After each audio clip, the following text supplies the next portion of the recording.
La salud, incluida la visual, es uno de los bienes más preciados de la sociedad, pero también es un negocio y un sector grande del mercado laboral público y privado, con diversos intereses económicos y no económicos.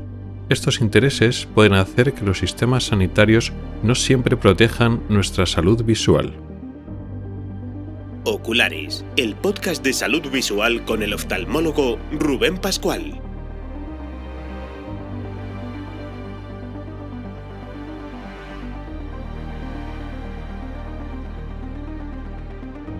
Bienvenido al episodio 6 de junio de 2023. Comenzamos.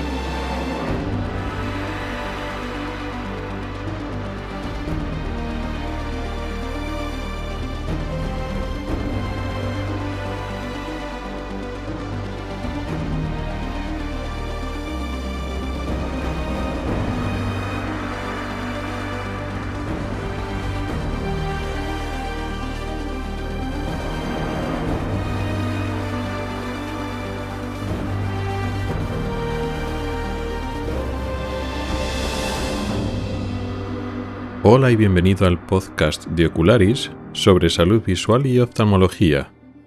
Soy Rubén Pascual, oftalmólogo y divulgador a través de este podcast y del blog ocularis.es. Este es el episodio 6 de la 7ª temporada correspondiente al mes de junio de 2023. Hoy vamos a hablar, en el apartado central del programa, de los conflictos de intereses. Un grupo de causas, de elementos no estrictamente clínicos ni médicos que afectan mucho a la salud visual y general de una sociedad. Este tema es muy amplio y daremos un repaso muy por encima de los principales actores, de los principales elementos que intervienen en nuestra salud visual y que pueden verse afectados, y de hecho se ven afectados, por conflictos de intereses. Será una visión por encima y enumeraremos igual los ejemplos más habituales de conflictos de intereses, pero no podemos profundizar mucho en cada uno de los diferentes aspectos. Esto no quita que más adelante, en futuros episodios, en futuros programas, podamos tocar más en detalle alguno de estos conflictos de intereses.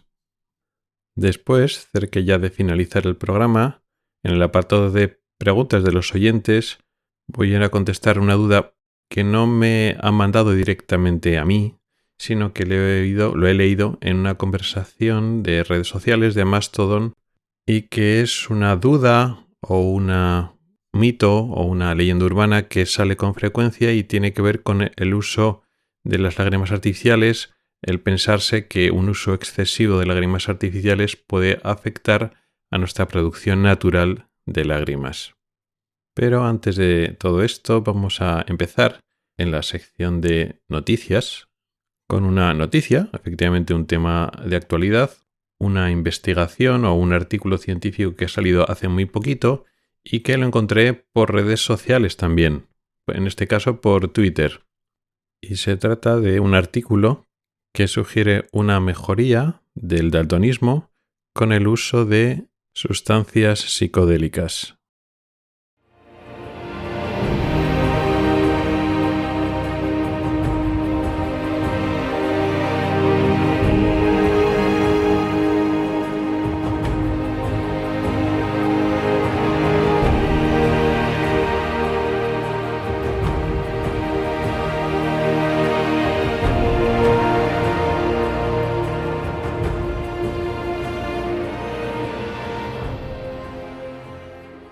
Pues sí, como acabamos de introducir, se ha publicado recientemente, en mayo de 2023, un artículo donde da la posibilidad de que exista un efecto positivo de sustancias psicodélicas en el daltonismo.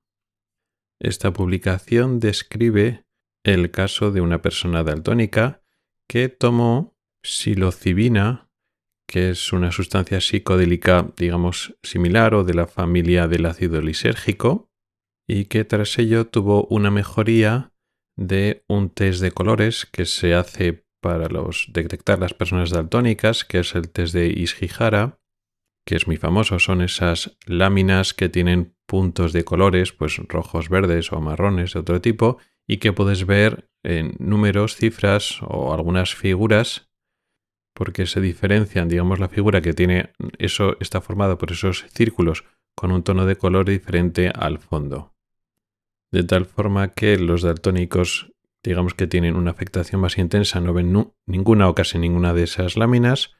Los daltónicos con una afectación más leve ven una parte de esas láminas y las personas con una visión normal de colores, en principio ven todas las láminas. Hay luego después variaciones de este test, de tal forma que hay algunas láminas que ocurre al contrario. Los daltónicos ven unas figuras o un patrón o unas cifras y las personas normales no, al revés. Pero bueno, deteniéndonos un poco a la forma clásica, así se hizo. De tal forma que el sujeto del estudio vio menos láminas, menos número de las láminas, las pudo ver antes y luego después de tomar esta sustancia hubo una mejoría del número de las hojas, de las láminas que podía ver bien. Y esa mejoría se mantuvo varios meses después de esa toma de psilocibina, ese compuesto psicodélico.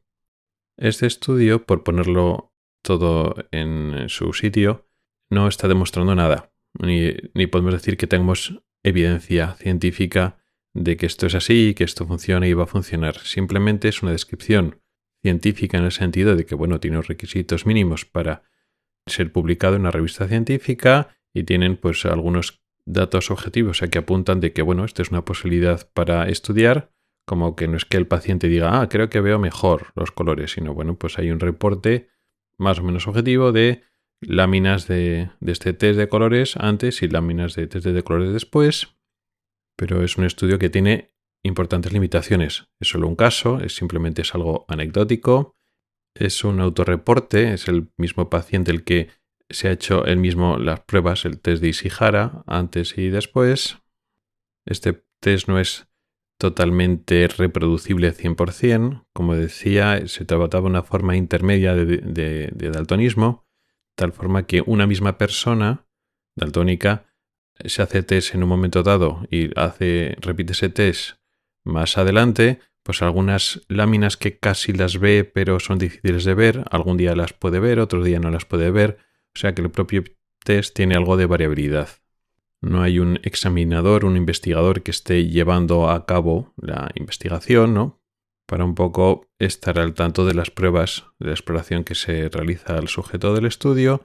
Es solo un caso aislado, en fin, que tiene muchas limitaciones y no podemos afirmar de momento nada, pero abre las posibilidades de investigación. El estudio este es interesante porque no existe en la actualidad un tratamiento real para el daltonismo. Salió hace un tiempo y lo comenté, lo de esas gafas para daltónicos, que sin desmerecer pues, las ventajas que tiene, realmente no permite a los daltónicos ver mejor los colores.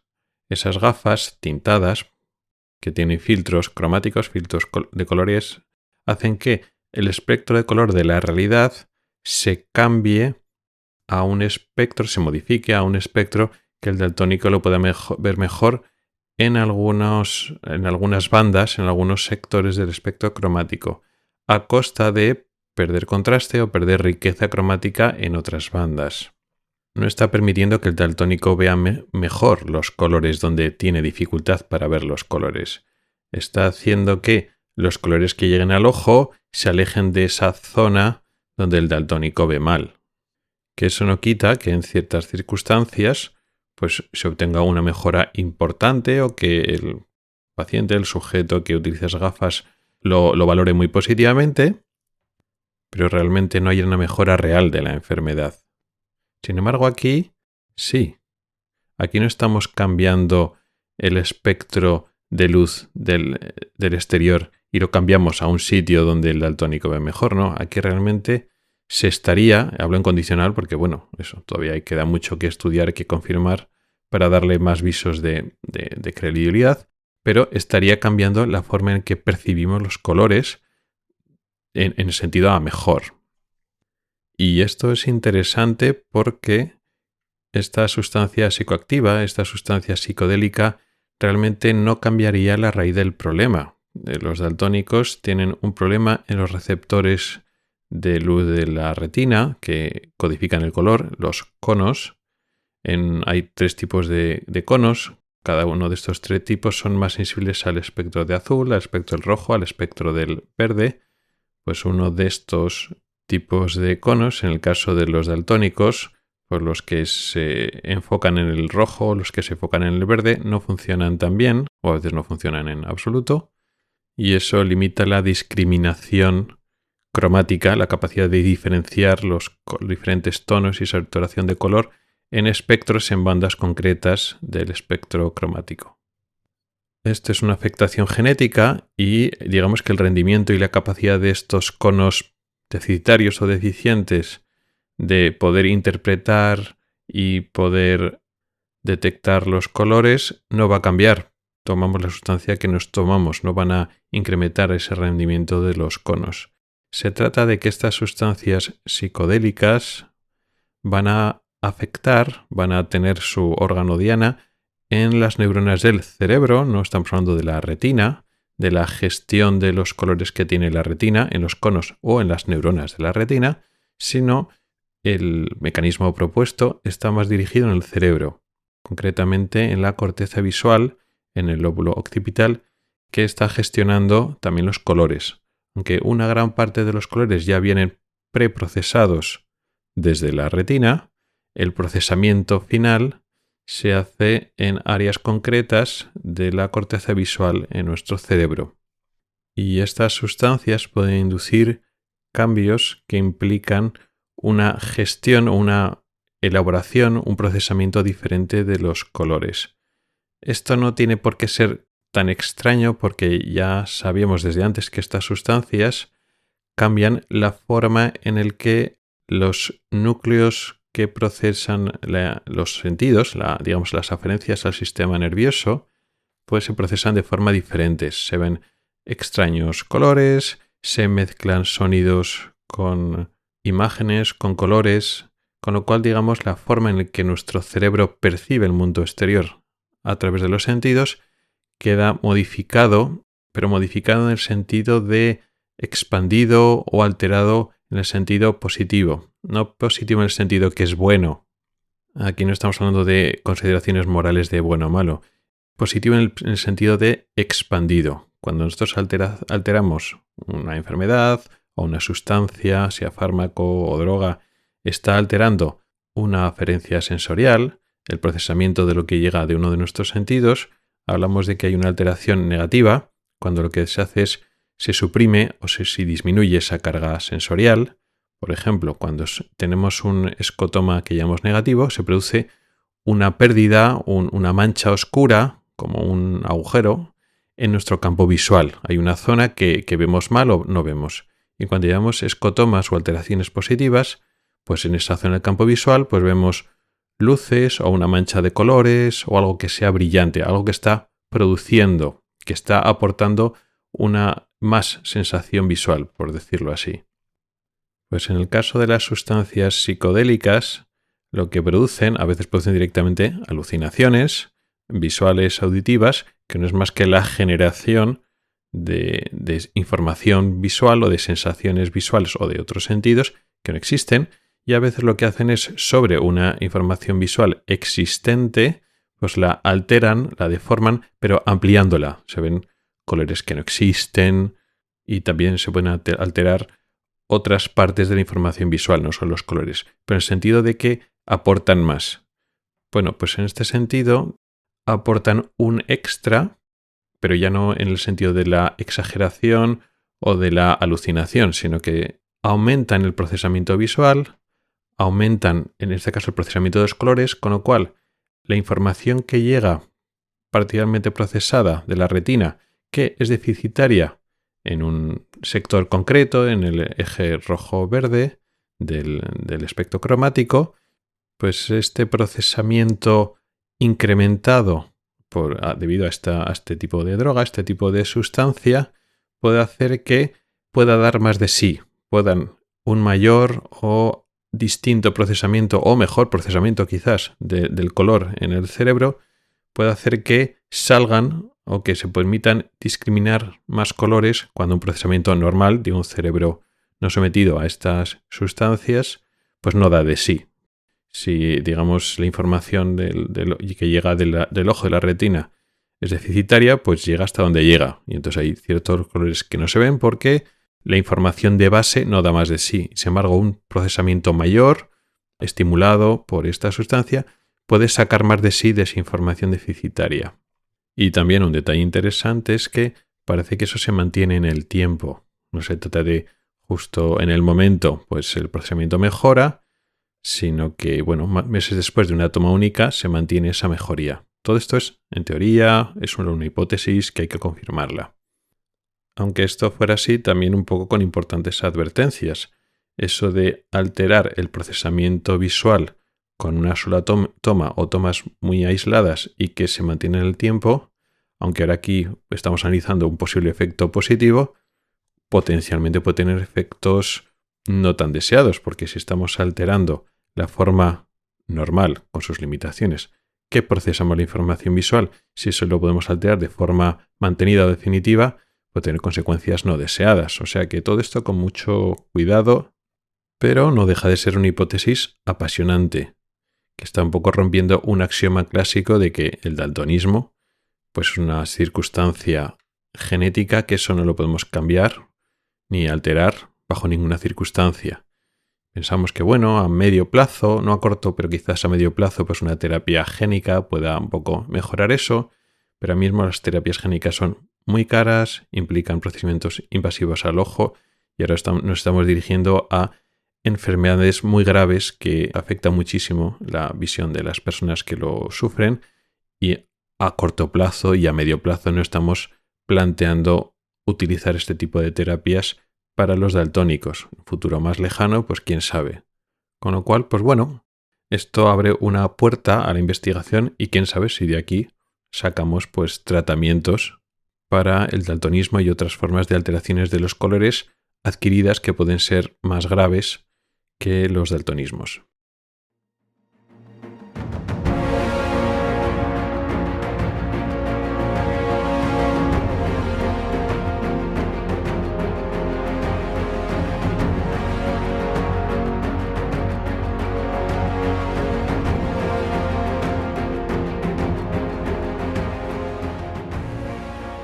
Y ya entramos en el tema principal de hoy, los conflictos de intereses. Como decía al principio, es un tema muy amplio. De hecho, lo he tratado en profundidad hace unos años en el blog de Ocularis. Dejaré en las notas del programa los enlaces a distintos artículos. Hice una serie larga explicando, diferentes áreas que ocupan oftalmólogos, pero también otros actores, otras partes del sistema sanitario visual. Y también he hecho una aproximación a diferentes patologías, diferentes enfermedades, diferentes áreas de lo que es la salud visual donde se afectan los conflictos de intereses. Hoy vamos a dar solo una visión muy por encima y vamos a dar ejemplos muy escuetos, casi enumerarlos o describirlos muy por encima, a quizás los ejemplos más paradigmáticos o más frecuentes que nos podemos encontrar de conflictos de intereses. Pero antes de nada, para clarificar y que la gente no se sienta molesta o ofendida de este tema, que es un polémico, no se trata de hacer juicios morales a categorías enteras profesionales o a sectores concretos. No estamos diciendo que los comportamientos que vamos a explicar ahora que se pueden encontrar son generales de todos los oftalmólogos, todos los ópticos, toda la industria farmacéutica. Lo que sí que existe son conflictos de intereses. Por una parte están algunos conflictos, algunos intereses, muchas veces son económicos, otras veces no económicos, pero que te interesa realizar unas acciones o llevar algunas decisiones clínicas o empresariales para conseguir una serie de logros o hechos que pueden ser dinero, pero pueden ser otras muchas cosas. Y esas decisiones no se alinean siempre con proteger la salud del paciente, de la población, de la sociedad. Que exista ese conflicto, si en una decisión haces A es mejor para el paciente y haces B es mejor para ti, para tu empresa, etc., no siempre vas a elegir B, puedes seguir eligiendo A y hacer lo mejor para el paciente, para la persona que estás atendiendo, a la que le estás ofreciendo una mejoría en salud, un pronóstico, un diagnóstico, una acción que protege su salud, y puedes elegir esa opción por encima, por delante de aquello que será mejor para ti, para tu economía, para tu empresa. Pero el conflicto está ahí, de tal manera que un número de personas pues elegirá, a pesar del conflicto de intereses, lo que es mejor para su paciente, cliente, sujeto, persona que necesita esa atención, ese servicio, y habrá otras veces que pesará más o que no tendrás más opción, porque a veces no tenemos libertad total para hacer las cosas y no estamos coaccionados, y entonces pues elegirás la opción que no es lo óptimo para la salud de la persona. Ignorar esto, ignorar que hay conflictos de intereses y todos, y digo todos, tienen conflictos de intereses, es negar la realidad y no es solucionar un problema que existe. Luego hay personas más honestas, menos honestas, personas que tienen la capacidad de desligarse del conflicto de interés y hacer, digamos, lo correcto, y otras personas que no tienen esa capacidad, no tienen esa libertad o ese lujo de poder hacer lo correcto, porque a veces pues el concepto de libertad lo sobreestimamos y hay gente que simplemente no puede hacer lo correcto aunque quisiera.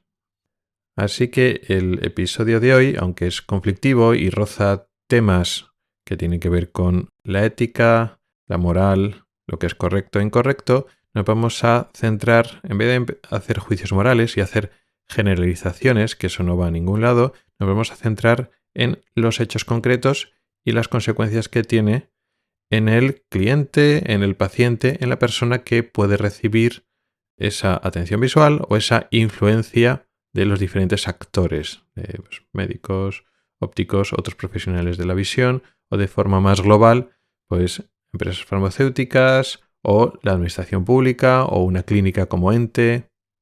Está bien saber los conflictos de intereses y, sabiendo los conflictos de intereses que tienen todos los actores, todas las personas, pues saber cómo actúan.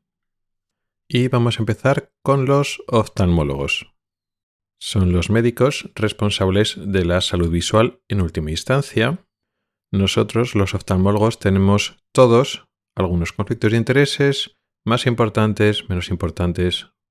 Pueden ser económicos, no económicos, muy importante, los conflictos no económicos que son más difíciles de adivinar o de entender, pero están ahí. Y sí que es cierto que en general son los menos propensos en caer en estos conflictos de intereses porque tienen una responsabilidad más directa con el paciente, porque para ellos no son un cliente concreto, como a veces se establece en el caso de los ópticos, no los ópticos clínicos, sino los ópticos que trabajan en ópticas, que la relación a veces es más de cliente que de paciente. En el caso de los médicos no, puede ser un cliente si está trabajando en el ámbito privado, pero ante todo es, o debería ser, un paciente. Y tampoco es un concepto abstracto de un sector, pues como las farmacéuticas o las diferentes empresas que fabrican gafas, que son un sector de población de personas que quieren vender, pero no son personas concretas. No, en el caso del médico está particularizando la salud, la situación de una persona muy concreta y además en relación médico-paciente. Hay unas normas legales que obligan al médico a trabajar, a obrar protegiendo la salud del paciente, ofreciéndole lo mejor para su salud. No es como en otros casos que hay vacío legal, que podemos pensar que algunas acciones no son correctas, no son lícitas, pero no son ilegales. Si el médico actúa no ofreciendo lo mejor para la salud del paciente, es ilegal, llega a ser un delito. Pero es que además de la parte legal, luego está la parte deontológica, del código deontológico, que ata y que dirige y limita la actuación médica, es aún más estricta que la legalidad vigente, de tal forma que el código deontológico protege, no 100%, pero protege aún más al paciente de los conflictos de intereses que inevitablemente van a sufrir los médicos. Y estos códigos deontológicos y los colegios de médicos tienen capacidad para sancionar a los médicos que no hacen correctamente su trabajo y se dejan llevar por conflictos de intereses en contra de la salud del paciente. Este funcionamiento, estas regulaciones legales y deontológicas, ¿funcionan 100% perfectas? No. De hecho, tenemos ejemplos de conflictos de intereses que efectivamente tienen los médicos y su actuación es correcta. Sí. Pero sí que es cierto que, debido a que el médico tiene más responsabilidad, más obligaciones legales y éticas, hay más regulaciones que vigilan el comportamiento del médico, las actuaciones del médico que ponen en peligro grave la salud visual del paciente realmente son muy pocas. Pero las hay. Vamos a poner ejemplos que se dan en la práctica, que son leves y que no son ilegales, son, digamos, dudosos y que no están basados en la evidencia clara, recomendaciones que realmente no están basadas en la evidencia científica objetiva y fría, por decirlo así, sino son decisiones que, digamos, barren para casa, que, bueno, hay un conflicto de intereses detrás, que no son excesivamente peligrosos para la salud del paciente, pero que realmente no están basadas en la evidencia. Vamos a dar ejemplos para que entendamos de qué estamos hablando. Para esto me he basado en algunas entrevistas de vídeo y algunas entrevistas también de radio que he oído recientemente a oftalmólogos que le preguntan, pues bueno, preguntas generales sobre salud visual, recomendaciones, etc. Una buena parte de estas recomendaciones, pues nada que objetar, son recomendaciones generales que damos todos y que los entendemos y estamos de acuerdo pues todos los oftalmólogos, pero algunas otras que son muy frecuentes, que no chocan con lo que dicen otros oftalmólogos, pero realmente hay un conflicto de intereses detrás que marcan y matizan el por qué decimos esas cosas. Por ejemplo, hay que ir al oftalmólogo para todas las enfermedades, todas las patologías que tienen que ver con los ojos, incluido casos concretos como el ojo seco leve. Al principio, algunas veces, unos oftalmólogos abogan e intentan convencer a la gente para que vayan directamente al oftalmólogo cuando a veces se puede manejar desde atención primaria. O, por ejemplo, una primera vez al oftalmólogo, se diagnostica de ojo seco, se descartan otras enfermedades, otras cosas y se prescribe un tratamiento pues con medidas higiénicas, medidas ambientales y a partir de entonces para muchas personas es razonable o no seguir haciendo revisiones médicas obligatorias, sino solo cuando se necesita, o si se necesita hacer un seguimiento, se puede hacer desde atención primaria. El médico de atención primaria también tiene conocimientos del ojo seco, porque es una enfermedad muy frecuente y que se puede ir manejando pues en base muchas veces a síntomas del uso de lágrimas artificiales, las medidas ambientales, higiénicas. Pero en este caso puede haber, y yo digo no siempre estamos generalizando, pero puede haber una parte de oftalmólogos que intenten recomendar a los pacientes con ojos secos leves que sigan haciendo un seguimiento, que cada X meses, cada X tiempo, sigan volviendo a la consulta del oftalmólogo para seguir llevando ese ojo seco. Hablo de ojos secos que igual son leves, más o menos sintomáticos, pero que no están produciendo lesiones en la superficie ocular que realmente tengan indicación de verse. Y como este ejemplo del ojo seco, que igual es el más importante, el más paradigmático, hay un número de patologías banales, de enfermedades que no son tan graves, que no comprometen la salud visual a largo plazo. Hablo en general. Hay casos muy concretos de ojo seco grave, normalmente secundarios en otras enfermedades, que sí, pero la mayoría de los ojos secos pueden ser más o menos molestos, pero la mayoría no exigen un seguimiento continuado del oftalmólogo. Y como esto, hay otras enfermedades, pues las conjuntivitis alérgicas, por ejemplo. Pues hay formas intensas y graves que sí, pero otras muchas, una vez diagnosticado, pues el médico de cabecera, al igual que puede manejar otros síntomas generales con pastillas, con tratamiento oral, pues también se puede manejar con colirios. Incluso el mismo paciente, una vez ya se conoce cómo va, sabe cuándo empieza su época de alergia y entonces, pues bueno, ya sabe cuándo tiene que empezar con las gotas, ya sabe cuál es la posología, si tiene dudas puede ir al médico de cabecera, pues que le explora y que le puede cambiar de una gota a otra si hay una que no le funciona bien. En fin, son enfermedades que no siempre tienen que ir al oftalmólogo sí o sí, aunque esté controlado. Y otras muchas que son, vamos a decir, más o menos molestas, pero en principio banales. Y se trata de eso, de, vamos a decir, no perder poder, o quiere decir que ese tipo de enfermedades que sí, que son del ojo, pero que queden dentro del ámbito exclusivo del especialista oftalmólogo, porque pues a nivel de privado pues son más clientes, más seguimiento, pero incluso en algunas áreas de la administración pública, de la sanidad pública, algunos oftalmólogos también les puede interesar vender, porque aumentan el volumen del servicio que producen, el número de pacientes que producen, y esa carga, que en algunos sitios puede ser negativa, intenta minimizar el número de pacientes que llegan, que no se necesitan visitas, ¿no? Que son visitas innecesarias. En otros contextos, en la misma sanidad pública, a algunos oftalmólogos o servicios le puede interesar aumentar el número de pacientes que tiene que atender, porque con eso pueden aumentar su poder de negociación, pues conseguir más puestos de trabajo o justificar tener más presupuesto. En fin, que hay otros conflictos, no solo directamente monetarios en el ámbito de la sanidad privada, sino en el ámbito de la sanidad pública puede haber también conflictos de intereses para hacer indicaciones de revisar más a los pacientes, revisar menos a los pacientes, dar más altas, dar menos altas, que no tiene que ser exclusivamente lo que necesita el paciente. Aparte de esto, de un poco el ámbito de lo que es mío, lo que no es mío, lo que tengo que seguir yo, lo que no tengo que seguir yo, pues hay este conflicto de intereses. También está pues a la luz de nuevas novedades en los tratamientos y cómo se venden las novedades en los tratamientos. Aquí también hay influencia de la industria farmacéutica sobre los médicos, pero también a muchas veces los médicos les interesa vender entre comillas, dar esa imagen de que, bueno, están saliendo cada vez tratamientos novedosos pues, para el ojo seco, para la blefaritis, para una serie de enfermedades muy frecuentes, para la cirugía de la vista cansada, cirugía de la miopía, y entonces sacamos una nueva técnica quirúrgica, una nueva superlente intraocular maravillosa, estupenda, unas lágrimas artificiales estupendísimas que ahora son mejores que las otras.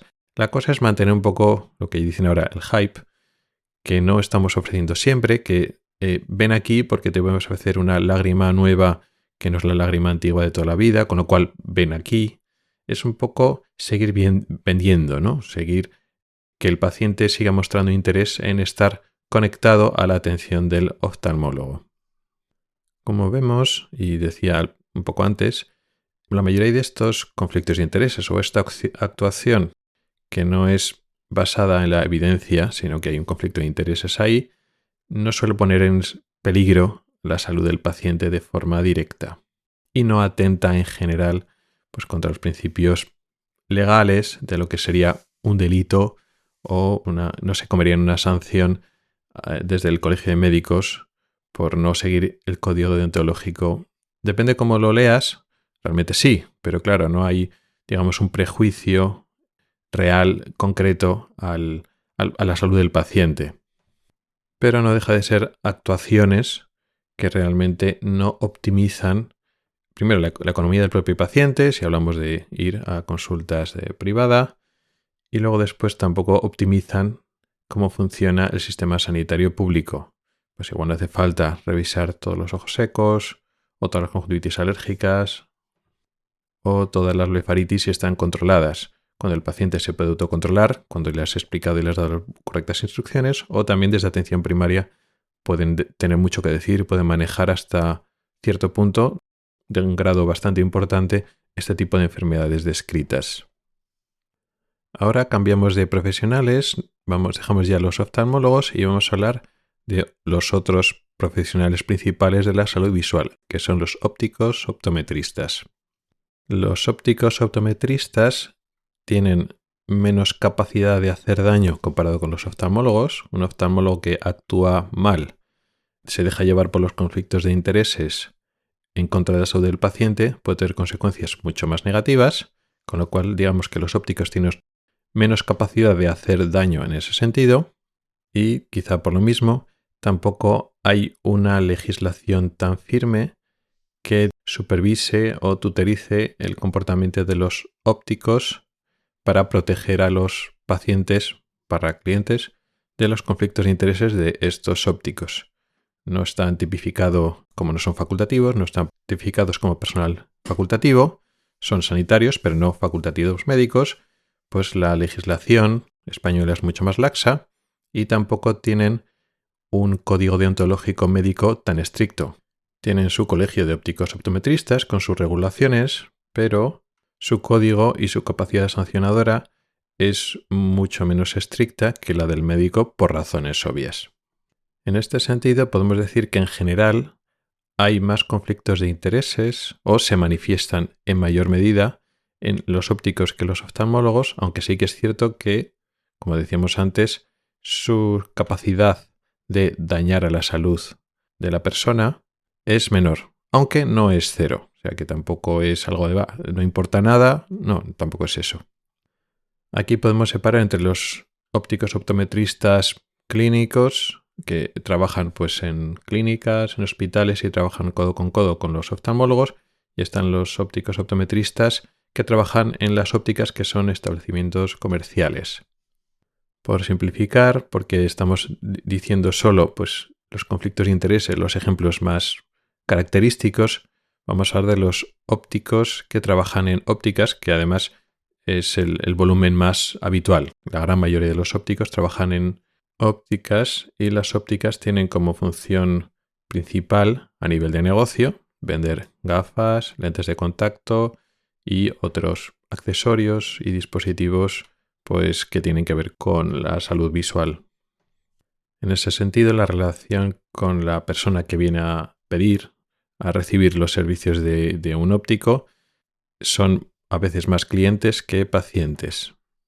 Típicos conflictos de intereses, por ir ya un poco a los ejemplos concretos. Pues, por ejemplo, el vender las gafas de progresivas por encima de otras opciones para cuando aparece la vista cansada o incluso en situaciones donde no es vista cansada como tal. Las gafas progresivas son mucho más caras que las gafas normales, monofocales, que solo tienen una distancia de enfoque. Por supuesto que las gafas progresivas ofrecen una gran ventaja para aquellas personas que necesitan enfocar de lejos y de cerca, y que sea la opción por defecto para un gran número, una gran mayoría de personas que requieren esa diferencia de enfoque de varias distancias, que sea la opción por defecto es lo normal. Eso no es que indique que hay un conflicto de intereses, por supuesto, pero hay otras situaciones que son más límites, que son, bueno, que podría valer unas gafas progresivas o otras que no son progresivas, pues hay ese conflicto de intereses de pues aconsejar que el paciente o el cliente vaya a hacer las gafas progresivas porque, claro, la comisión, la parte del beneficio que se lleva de unas progresivas son muchos mayores que unas gafas normales. Las progresivas, aparte de ser más caras para el cliente, también tienen sus desventajas. Voy a poner varios ejemplos. Es muy típico que las personas hipermétropes, que hay muchísimas, tengan síntomas de vista cansada antes. Por ejemplo, una persona de 40 a 42 años, a veces antes, con 30 y muchos años, que empieza a tener síntomas de cerca. Dependiendo de la situación y del estado, pues igual un óptico, un optometrista clínico, que no trabaje vendiendo gafas, o un oftalmólogo, que también le esté graduando, y que, por ejemplo, si es oftalmólogo, le dilata y averigua pues, la cantidad de graduación que tiene de hipermetropía. Vale, pues entonces hay una graduación que también está de lejos, pero el paciente lo compensa bien de lejos, pero de cerca se junta esa graduación de hipermetropía, pues esa 1 o 2 dioptrías que tiene hipermetropía, más la visión de cerca y entonces le fatiga de cerca. Una opción a plantear, dependiendo del paciente, de la graduación, de la tolerancia a la graduación de lejos, sería, bueno, pues mira, podemos hacer unas gafas simples, monofocales, con parte de esa hipermetropía, parte de esa graduación que también tienes de lejos. Y, pues bueno, no hace falta que las uses para todos, pero si te acostumbras, pues en un momento dado te puedes poner esas gafas, te sirven para leer, pero de lejos también puedes ver con ellas. Tiene la ventaja de que son gafas más baratas, que puedes llegar a ver bien de lejos con ellas, también puedes evitar la fatiga que también se puede producir cuando miras de lejos, de cerca estás cómodo y te sirve, estás viendo bien, y te quita los inconvenientes de las gafas progresivas, que al mirar los lados no se te emborrona, no se distorsiona tanto la imagen y no tienes que andar con el cuello mirando para arriba o para abajo. Y es una solución que en esas personas jóvenes puede servir durante unos años. Luego ya después, cuando las personas se hacen mayores y esa misma persona, pues esa solución le vale cuando tiene 38, 40, 42 años, pero ya cuando se acerca a los 50, 50 y tantos, pues ya no sirve esa solución y entonces se pasa a unas progresivas. Perfecto. Pero bueno, durante esos años, pues se puede servir de unas gafas de una sola distancia. Es algo que se puede plantear al paciente y se puede probar. Puede funcionar, puede no funcionar, y si no funciona, oye, pues nada. También se puede hacer una progresiva. Sin embargo, esto, que es un acercamiento centrado en el paciente, a veces no se da porque las progresivas venden más, lo que comentaba del conflicto de intereses. De esta misma manera, este es el ejemplo de las progresivas, también ocurre que cuando hay pequeños cambios de graduación, uno va a la revisión de la óptica con sus gafas previas, sus gafas antiguas, que ve más o menos bien, y bueno, pues en la óptica se ve que hay un pequeño cambio de graduación, 0,25 por ejemplo, pero el paciente pues con su gafa está viendo bien y no tiene síntomas. Claro, realmente ahí está, el óptico actúa de dos maneras, ¿no? Por una parte es el profesional que te hace la graduación y que te está aconsejando si hay que cambiarse la graduación o no la graduación, pero luego también está la otra parte.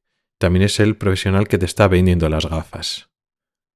Es, por decirlo así, juez y parte. Entonces, claro, tú confías en el criterio del óptico. Oye, pues, ¿hay que cambiarse las gafas? Y el óptico te dice, no, no hace falta, hay poco cambio, estás viendo bien, seguimos con estas gafas un poco más. O dice, no, sí, hay que cambiarse las gafas, hay un cambio de graduación y es mejor para tu vista, para tu salud visual, cambiar las gafas. Ahí está el conflicto de intereses. De hecho, inicialmente, esto fue hace muchos años, cuando realmente la responsabilidad de graduar era del médico oftalmólogo y el óptico era el que vendía las gafas, pero bajo la prescripción del médico. Esto, de hecho, en algunos países de Latinoamérica sigue siendo así, pero en España ya no es así, pero venía la ley un poco desde entonces. Era el oftalmólogo el que prescribía las gafas y entonces tenía prohibido, por ley, y esa ley todavía se mantiene, que el oftalmólogo no puede poseer una óptica, porque se supone que él es el que gradúa y que indica las gafas, por eso no puede ser juez y parte. Entonces no puede él mismo vender las gafas que prescribe y así se rompe ese conflicto de intereses. Esa ley se ha quedado mantenida de tal forma que el oftalmólogo no puede poseer una óptica, que no me parece mal, pero desde hace ya muchos años el óptico se ha quedado con también las competencias de poder graduar. Gradúa el oftalmólogo, pero también gradúa el óptico, que lógicamente no me parece mal. El óptico tiene las competencias para graduar y prescribir gafas a la gente, a los pacientes. Pero claro, es el mismo óptico, concretamente no en la misma categoría profesional, que eso está bien, sino el mismo óptico concretamente el que decide si hay que cambiar las gafas o no hay que cambiar las gafas, y es el mismo que te está vendiendo las gafas. Y entonces, pues esa idea previa de que separaba a los oftalmólogos que no podían tener ópticas, pues no se mantiene. Podría haber ópticos clínicos que son los que prescribían las gafas separados de pues, los ópticos o las personas que estuvieran en la óptica que son los que le vendieran, y así poco se recuperaría ese espíritu antiguo que protegía la ley y así evitamos ese conflicto de intereses. Como concepto estaría bien. En la práctica, con el sistema actual, que tú vas a la óptica y te lo hacen todo, que es muy cómodo, no sé si en la práctica se podría hacer o tiene sentido hablar de esto. Pero bueno, por lo menos entender que el conflicto de intereses está aquí. Ese conflicto de intereses se vio hace ya muchas décadas y se pusieron leyes para impedirlo, pero ahora mismo esas leyes son totalmente ineficaces. Podríamos hablar de más ejemplos de las ópticas, como las gafas con filtro azul, que de ese tema ya hablamos en otro episodio hace un tiempo del podcast, de las gafas y los filtros azules que no sirven para nada, pero bueno, como para ofrecer, digamos, un valor añadido, ¿no? Que es una estrategia de vender gafas. En fin, los ejemplos de conflictos de intereses, como hemos hablado en el caso de oftalmólogos, son muy numerosos. Solo he tocado los más llamativos de los ópticos optometristas. Entonces ya hemos hablado de las dos categorías profesionales más importantes que afectan a la salud visual de la población, de una persona concreta que necesite atención en lo referente a su visión, a sus ojos, pero también tenemos otra tercera parte, otro tercer actor, que ya no es una categoría profesional, una persona concreta, un profesional de la salud concreto, sino hablamos de forma general de la industria farmacéutica, de la industria de las gafas. Lo metemos en farmacéutica, aunque no estamos hablando siempre de colirios o de tratamientos en forma de pastillas, ¿no? No solo es la industria química, sino la industria en general que fabrica colirios, otro tipo de tratamientos para el ojo que a veces no son colirios o tratamiento tópico, pero también fabrica lentes intraoculares, fabrica gafas, fabrica lentes de contacto. Aquí quizás es donde encontramos los ejemplos más numerosos, más llamativos de conflictos de intereses, primero porque están menos regulados, porque no están trabajando con personas concretas, sino con sectores concretos. Su actuación teóricamente es indirecta, porque están influyendo a los pacientes o potenciales pacientes clientes a través de campañas comerciales y luego después indirectamente a través de los profesionales. Van a tener una influencia a los ópticos y a los oftalmólogos para intentar vender sus productos o tener una imagen o establecer, digamos, unos estándares o unas ideas, unos conceptos que favorecen vender sus productos. Además, tienen a personas muy inteligentes trabajando en el departamento de marketing. Es muy habitual que este tipo de empresas se gasten, que son enormes, que tienen unos presupuestos enormes, se gasten más porcentaje de su facturación, de sus inversiones, en marketing que en I+D, que en su investigación y desarrollo. Con lo cual, contratan a personas muy inteligentes que hacen estrategias muy elaboradas y a veces, digamos que son sutiles, que no solo es una estrategia de venta agresiva directa donde ya ves por dónde van, sino que juegan un poquito a pensar, digamos, fuera de la caja, ¿no? Por ejemplo, juegan mucho con el idioma. Es muy habitual, y es un ejemplo que me gusta poner mucho, que es utilizar el nombre y la estrategia de sus productos, venderlos como productos premium, pero que no se note que es una estrategia comercial, sino que sea una verdad, digamos, asumida por todos. Se habla, por ejemplo, de lágrimas premium, lágrimas artificiales premium, y sin explicarte eso, ya como lo dan como una categoría diferente, como que lo admite todo el mundo, lo admites como verdad. Realmente existen unas lágrimas que desde hace tiempo, que ya se acabaron las patentes, con lo cual lo pueden sintetizar, las pueden crear empresas farmacéuticas de todo el mundo, cuyo coste es muy bajo y que son lágrimas que pueden funcionar muy bien. Esas lágrimas ya no interesan por las diferentes empresas farmacéuticas promocionarlas, porque ya al final es una guerra de precios. Entonces te inventas el concepto de lágrimas premium. Consigues otro tipo de lágrimas que no tienen que ser mejores, pero tienes la patente. Y entonces, o a veces es la misma lágrima de antes, pero tienen otro peso molecular, algunas características que tú puedes patentar y lo puedes hacer exclusivamente tuyo y puedes subir el precio. Y la cosa es que la vendes como lágrimas premium. Cuando igual la diferencia en eficacia en la realidad, pues no lo es tanto. O no hay ninguna diferencia, o la diferencia es mínima y que es clínicamente irrelevante.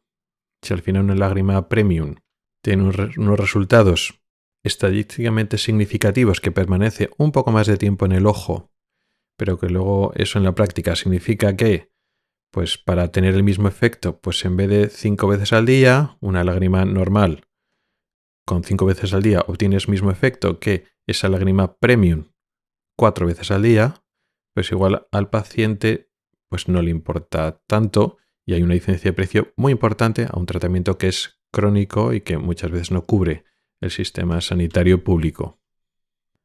Al final, para el paciente, lo importante para controlar sus síntomas de ojo seco no es tanto el tipo de lágrima, a veces sí, pero no es tanto el tipo de lágrima, sino la frecuencia con la que se lo echa. Entonces, si el paciente se lo echa con la suficientemente frecuencia, la mayoría de las lágrimas no premium, pero que funcionan bien, que son buenas moléculas, pues la verdad es que tiene un buen funcionamiento. Pero ya cuando te meten premium, ya entienden que es mejor y que si te lo puedes permitir, evidentemente te compras una premium. Ese es un gran éxito de la estrategia comercial de las farmacéuticas. Y pasa lo mismo con las lentes intraoculares premium. Así se venden las lentes intraoculares que no son monofocales, que no tienen una sola distancia de enfoque, que son multifocales, que son de lejos y de cerca, o tienen 3 puntos de enfoque, las trifocales. Cada vez estas lágrimas mal llamadas premium, cada vez las hace mejor, evidentemente. Le va muy bien a un número muy grande de pacientes, evidentemente, pero también tienen sus desventajas. Existen síntomas, existen halos, deslumbramientos o una sensación de que una imagen o parte de una imagen borrosa se superpone a la imagen buena. A nivel estrictamente óptico, la calidad que ofrece una lente monofocal, una no premium, una lente barata que te ponen en el sistema sanitario público, es insuperable. El problema es que solo enfocas a una distancia y para enfocar a la otra distancia pues necesitarías unas gafas. Pero la solución lente normal, barata, no premium, con unas gafas a nivel óptico es mejor que el de unas lentes no premium. Sí que es cierto que estos últimos años los problemas, los efectos secundarios de las lentes premium, de estas lentes multifocales, ha mejorado mucho. Y muchísima gente con estas lentes multifocales está muy contenta y no percibe estos problemas.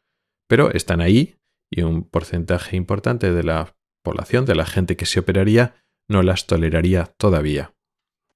Con lo cual decir que es una solución premium y no premium es faltar a la verdad, porque es una solución para no tener que llevar gafas, que es una gran ventaja, pero que también tiene sus inconvenientes. Y que la solución de tener unas lentes normales y corrientes y utilizar gafas sigue siendo insuperable en muchos aspectos, con lo cual serían dos estrategias diferentes. Una no es mejor que otra. De hecho, la opción más segura donde no te vas a equivocar es para unas lentes normales y ahí no te estás jugando pues una serie de efectos secundarios que luego después son difíciles de solucionar. Pero bueno, ya nos han vendido lentes premium, así que es una gran estrategia comercial. No solo juegan con la terminología de las palabras, sino que a través de, campañas de información, formación, entre comillas, que realmente, es como un publireportaje. Muchas veces organizan cursos de formación a médicos, a oftalmólogos, a ópticos, para vender un poco su mensaje. No solo con estos productos que llaman premium, ¿no?, para intentar convencer a los profesionales de que están ofreciendo más, sino para otras estrategias de proteger de enfermedades. Por ejemplo, concienciación para el diagnóstico precoz de la degeneración macular asociada a la edad. Hay que acudir al oftalmólogo súper pronto.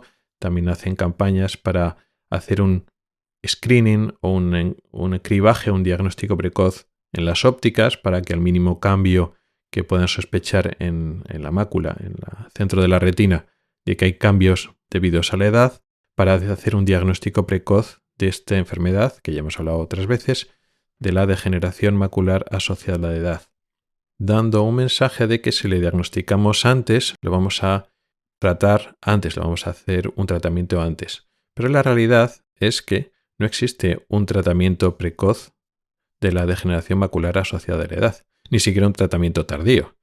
Tenemos un tratamiento de la complicación, que es la membrana neovascular. Pero cuando empieza a aparecer cambios, los cambios que llamamos secos, atróficos, no podemos cambiar ese efecto. Pero las farmacéuticas te intentan vender que sí, porque venden esas pastillas para intentar frenarlo que no han demostrado que funcionen. Pero un poco es todo ese discurso paralelo, ¿no?, alejado de la realidad, pero es lo que te venden. Toda persona mayor de 50 a 55 años tiene que hacerse pruebas cada poco tiempo para detectar, y al mínimo cambio vaya al oftalmólogo, que te van esos pequeños cambios asociados a la edad para que te manden la pastilla. Una pastilla que no funciona. Y la realidad no va alineada a los intereses comerciales, pero para eso no pasa nada, lo que haces es cambiar y alterar la realidad. Vendes una realidad alternativa. Que, claro, los médicos quieren ofrecer algo, un tratamiento, para que los pacientes sientan que le estás haciendo algo. Los ópticos igual, también ofreces un valor añadido al paciente, al cliente que viene a la óptica a comprobarse las gafas y además, pues mira, le haces una fotografía de fondo de ojo y entonces le estás mirando la mácula, que el paciente tiene miedo porque pues familiares suyos ha tenido problemas de mácula. Y si aparece cambios, pues el oftalmólogo le ofrece un tratamiento de unas pastillas y así pues el paciente nota que está haciendo algo para intentar defenderse de esa enfermedad y aunque la padezca, pues siempre puede pensar, bueno, pues la he ido retrasando porque durante años me he tomado la pastilla y aunque tenga la enfermedad, pues la tengo menos intensa porque me he ido tomando esa pastilla. Todo eso no está basado en evidencia científica real, por mucho que nos lo quieran vender. Pero ahí está el conflicto de intereses, motivado y, digamos, impulsado principalmente por las farmacéuticas, que se ganan mucho dinero vendiendo estas pastillas, pero bueno, pues con la colaboración, presión de otros actores, ¿no? De ópticos y oftalmólogos. Habría más ejemplos todavía, he puesto ejemplos los más paradigmáticos, ¿no? La venta de lágrimas que no son mucho mejores que las que hay previamente, lentes intraoculares que no son mucho mejores que las de antes, pero las llamamos premium y la vendemos más agresivamente, estrategias de ofrecer tratamientos que no han demostrado su eficacia y alentar al diagnóstico precoz de enfermedades que no se benefician de un diagnóstico precoz. La más característica sería esta degeneración macular asociada a la edad, pero hay más. Y bueno, ya en este ámbito ya estamos rozando o directamente en el ámbito de la pseudociencia. Ya dediqué un episodio hace un tiempo, creo que fue el episodio 11º de la 4ª temporada, dedicado a las pseudoterapias en oftalmología, en el ámbito de la salud visual. Y las pseudoterapias, que se pueden estar llevadas por ópticos, por oftalmólogos, por las farmacéuticas, muy importante, y también por otras personas, a veces son sanitarios, a veces ni siquiera son sanitarios, que ofrecen pseudoterapias, falsos tratamientos para problemas de los ojos, y esto no deja de caer de lleno en el ámbito de los conflictos de intereses. Dejar en las notas del programa el enlace a ese episodio de las pseudoterapias, porque igual ya son ejemplos más extremos todavía de lo que son los conflictos de intereses. Tratamientos que no funcionan, pero pues hay un negocio alrededor de esos pseudotratamientos, de esos falsos tratamientos. Y eso sería así un vistazo muy por encima de los conflictos de intereses que hay en el ámbito de la salud. He puesto ejemplos los más paradigmáticos, o los más frecuentes, o los más fáciles de entender que me han parecido de los diferentes personas, categorías profesionales, actores que están ahí un poco rodeando la salud visual del paciente y cómo hay conflictos de intereses. Vuelvo al principio, que haya conflictos de intereses no significa que todo el mundo se porte mal, sean corruptos, etc. No, pero sería también absurdo negar que no hay conflictos de intereses. Todo el mundo tenemos conflictos de intereses, luego ya está en la libertad de cada uno, o a veces no hay libertad, sino en las circunstancias de cada uno se comportan de una manera o de otra. Ya está bien que los pacientes, que los usuarios, que los clientes sepan que hay ese conflicto de intereses y en un momento dado pues se informen, intenten buscar una segunda opinión cuando pues bueno, te aconsejan algo que se alinea con los intereses particulares de la empresa farmacéutica o el profesional, pues para saber si efectivamente es un consejo adecuado para ti o no.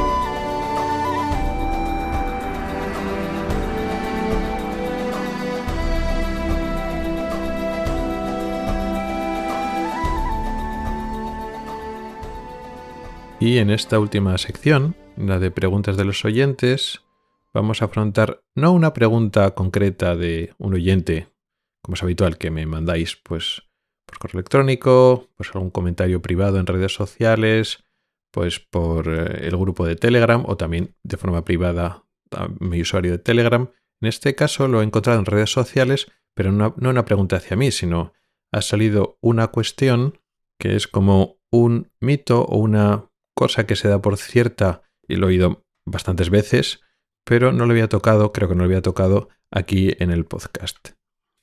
Se trataba de una conversación en Mastodon, que es otra red social que es parecida a Twitter, que también estoy en Mastodon, y una persona que explicaba que tenía que utilizar pues lágrimas artificiales con frecuencia, y otra persona le recomendaba no utilizar esas lágrimas artificiales en exceso, porque si no, como que el ojo se acostumbra y entonces ya no produces las lágrimas naturales. O sea que la recomendación es utilizar, le daban en ese aspecto concreto, en esa conversación concreta, le recomendaban no utilizar las lágrimas artificiales en exceso, sino lo mínimo posible.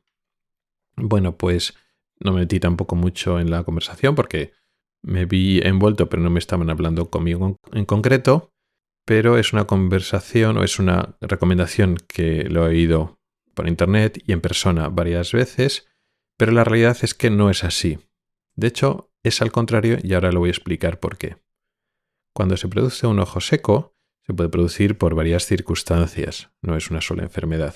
Por ejemplo, es muy frecuente, sobre todo en personas jóvenes, que no hay un problema de cantidad de lo que es la parte acuosa, ¿no? La lágrima artificial es pues más del 90% de agua, que produce una parte de las lágrimas, de las glándulas lagrimales producen la parte acuosa, pero también hay otros componentes que son minoritarios, pero son muy importantes. Una parte mucinosa, una parte de proteínas, que lo que hacen es adherir, enganchar la lágrima artificial a la superficie ocular, y una parte lipídica, una parte de grasa, que se sitúa más en la parte externa, la parte superior o externa de la lágrima, en contacto más con el aire, que retrasa la evaporación de la lágrima.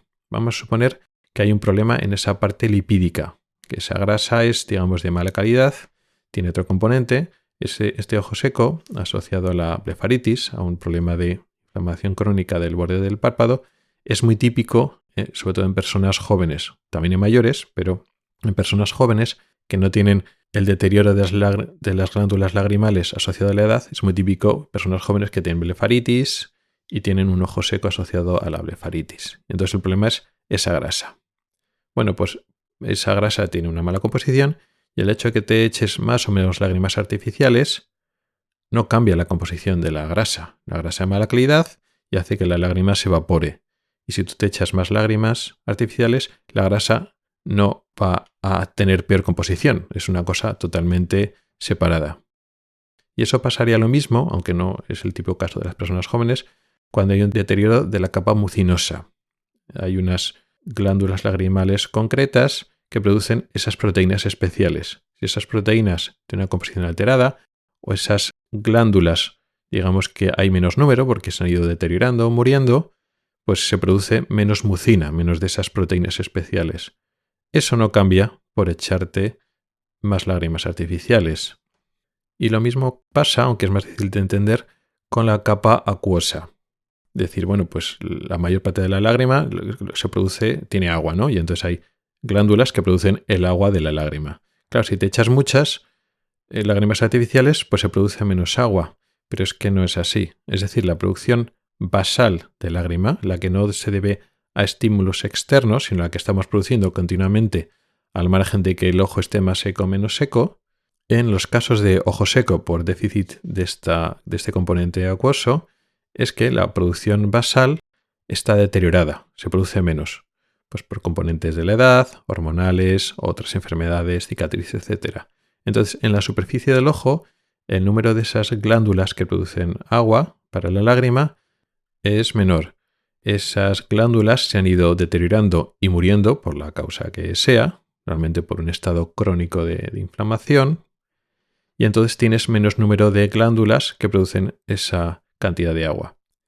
Esas glándulas funcionarán cuando pueden funcionar de forma basal todo el rato, al margen de que haya mucha o poca lágrima en la superficie ocular, ellas siguen trabajando al ritmo que pueden. Si tú te echas muchas lágrimas artificiales y está el ojo bien hidratado, esas glándulas de agua siguen trabajando de forma basal, a su ritmo constante, a lo que pueden. Si hay menos número de glándulas, se produce en global menos agua. Y eso no va a cambiar porque te eches muchas o pocas lágrimas artificiales. Con lo cual, pues no hace falta echarte lo mínimo posible porque no hay esa regulación. Sí que hay una regulación de lo que se llama la lágrima refleja. Cuando el ojo está irritado, intenta producir más lágrima. Pero claro, ya estamos en una situación ya de ojo seco. No se trata de disminuir la lágrima de producción refleja, sino se trata de que esa persona tiene el ojo seco porque la producción basal, la que no se debe a ningún estímulo de irritación o de sequedad, pues no es suficiente para ese ojo. Pero es que es más. Cuando nosotros tenemos un ojo seco y no lo estamos tratando convenientemente, pues hay una sequedad que no le estamos controlando con lágrimas artificiales o no nos echamos el número de veces necesario, se produce lo que se llama un ambiente inflamado, se produce una inflamación crónica en la película lagrimal. Esa inflamación, esa irritación crónica hace que las células de la superficie ocular producen mediadores inflamatorios que hacen venir a células inflamatorias que están liberando enzimas y mediadores, pues digamos, para intentar defender el ojo de un peligro, de una situación.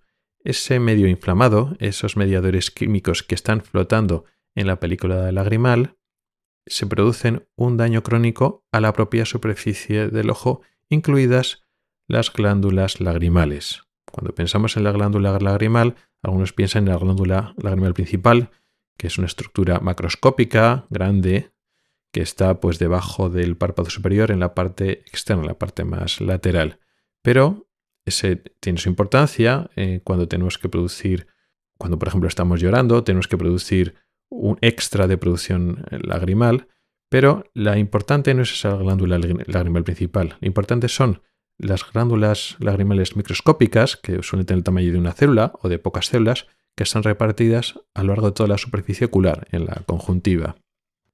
Bueno, pues todas esas innumerables glándulas lagrimales microscópicas están en contacto con la película lagrimal y entonces cuando esa lágrima está inflamada, tienen esos mediadores inflamatorios por esa sequedad crónica, esos mediadores inflamatorios producen un deterioro, un daño crónico en esas glándulas, favorecen un mecanismo que se llama apoptosis, que es de muerte celular programada, con lo cual se van muriendo cada vez más células lagrimales de estas glándulas lagrimales, con lo cual cada vez está el ojo más seco. Es un círculo vicioso, de tal forma que la sequedad produce inflamación, la inflamación produce daño a estas células, a estas glándulas, y este daño a las glándulas produce aún más sequedad. Es un círculo vicioso.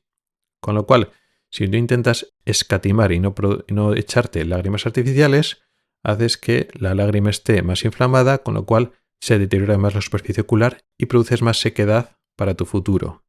Con lo cual lo ideal es al contrario, utilizar muchas más lágrimas artificiales, lo que hace es un efecto de rastre. Al echarte lágrimas artificiales, digamos, ese agua, ese componente acuoso de la lágrima que te acabas de echar es limpio, no tiene esos medios inflamatorios, lo lavas, lo limpias, lo eliminas de la superficie del ojo y entonces controlas también esa irritación porque la superficie del ojo está adecuadamente hidratada, disminuyes la carga inflamatoria, al estar la lágrima menos inflamada, se produce menos daño a esas glándulas que queremos conservar.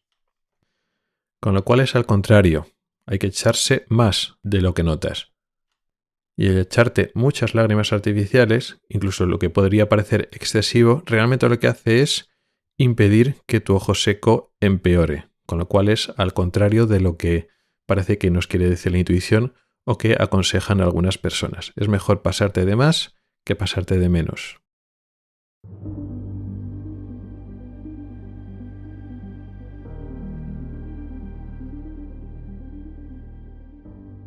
Y con esto llegamos al final del podcast de hoy.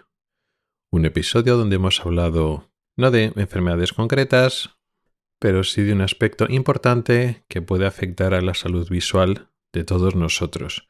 Es un tema que he tocado mucho desde hace muchos años, sobre todo en el blog. También he dedicado hilos en redes sociales, en Twitter sobre todo, a hablar de estos temas. Es un tema muy polémico que muchas veces se ha malinterpretado como que he querido atacar a otros compañeros oftalmólogos, a los ópticos, a las empresas farmacéuticas, y no se trata de un ataque. Que haya conflictos de intereses no significa decir que todo el mundo sea un corrupto y se esté portando mal, pero se trata de hablar y decir la realidad, porque la gente tiene derecho a saber. En todos los sitios, en el ámbito de la medicina, de la salud y en otros muchos, en casi todos los ámbitos de la vida, nos encontramos conflictos de intereses. Y está bien saberlos y conocerlos. Y muchas veces el cliente, el paciente, está bastante alejado, no tiene los conocimientos suficientes como para intentar discernir o encontrar los conflictos de intereses. Por ejemplo, podemos ir al banco y saber, pues que te están intentando vender un plan de pensiones, te lo venden como que es lo mejor para ti, pero realmente pues le interesa a ellos. Pero pues cuando vas a una óptica, cuando vas a un oftalmólogo, pues igual no te das cuenta de que también puede haber un conflicto de intereses detrás. Y efectivamente hay normas y regulaciones que impiden, sobre todo a los médicos, tener conflictos de intereses que afecten de forma peligrosa a tu salud, con lo cual hasta cierto punto estás protegido, pero todavía sigue habiendo conflictos de intereses que quizás no atentan de forma tan flagrante y directa contra tu salud, pero pues que pueden afectar a tu bolsillo o algunas elecciones que no comprometen tanto tu salud, pero que igual no es la solución óptima para ti y está bien saberlo. Y conocer esto pues te hace hacer las preguntas adecuadas cuando te aconsejan una alternativa o pedir una segunda opinión. Así que, aunque ha sido un repaso somero muy por encima, espero que sirva para los oyentes para ir un poco más informados en lo que respecta a recibir consejos o ayudas en sus asuntos de salud visual. También hemos hablado en la sección final de el ojo seco y las lágrimas artificiales. Es un tema que había salido antes, pero conviene repasar que no hay que escatimar en el uso de lágrimas artificiales y he explicado por qué. Y como de forma más anécdota, pero interesante, aunque no confirmado, al principio del episodio hemos hablado de un posible uso de sustancias o drogas psicodélicas que pueden afectar de forma sorprendente al rendimiento de un ojo con daltonismo. Veremos si investigaciones en el futuro confirman esta hipótesis. Muchas gracias por el tiempo que has dedicado a escucharme. Recuerda que puedes contactar conmigo para proponer temas para próximos episodios, tanto temas largos para desarrollar como dudas y preguntas más cortas. También puedes comentar o proponer noticias y temas de actualidad. Puedes escribirme a través de mi correo electrónico que es ocularis@ocularis.es. También puedes hacerlo a través de Telegram, Twitter, Facebook, LinkedIn o Mastodon. En las notas del programa están todas las formas para contactar conmigo y participar. Ahí también encontrarás enlaces, artículos del blog y episodios del podcast relacionados con el tema de hoy. Hasta el próximo episodio.